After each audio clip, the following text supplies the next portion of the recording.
விஷ்ணு கைலாசத்தில் கைலங்கீரில் நீதிமான் கணக்கு போடுதார். மானிட பிறவி கேட்டியா?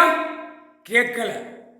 அத்தனை நடத்துறவன் கணக்கில் மனசுல ஈரக்கோலையில தப்பு பண்ணி வச்சிருக்கோம்னு உன் கொலை ஆடுது, ஈரக்கோலை ஆடுது.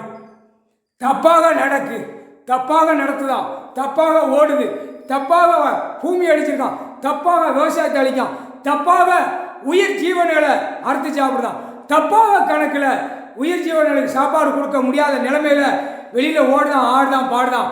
மானிட பிறவி எல்லாமே அனைத்தும் நீதிமன்ற கோர்ட்டு கண்ணால் எடுத்து நீ பார்க்கலையா?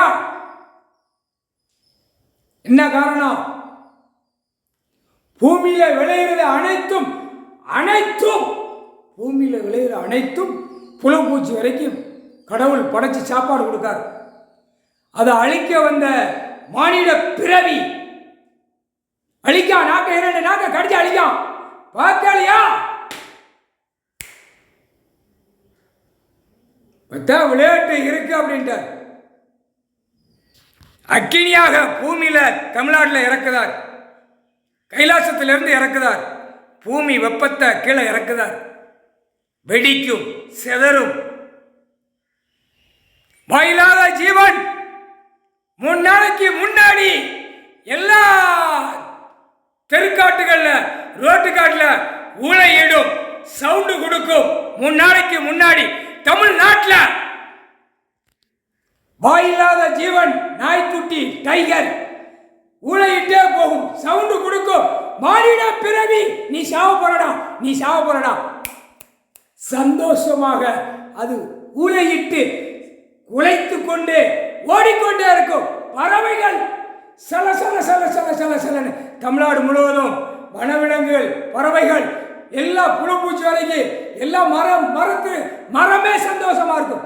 மலை, மரம், மேற்கு தொடர்ச்சி மலை எல்லாமே சந்தோஷமா இருக்கும். மானிட பிறவி ஐயா கடவுள் கொல்ல போறாரு,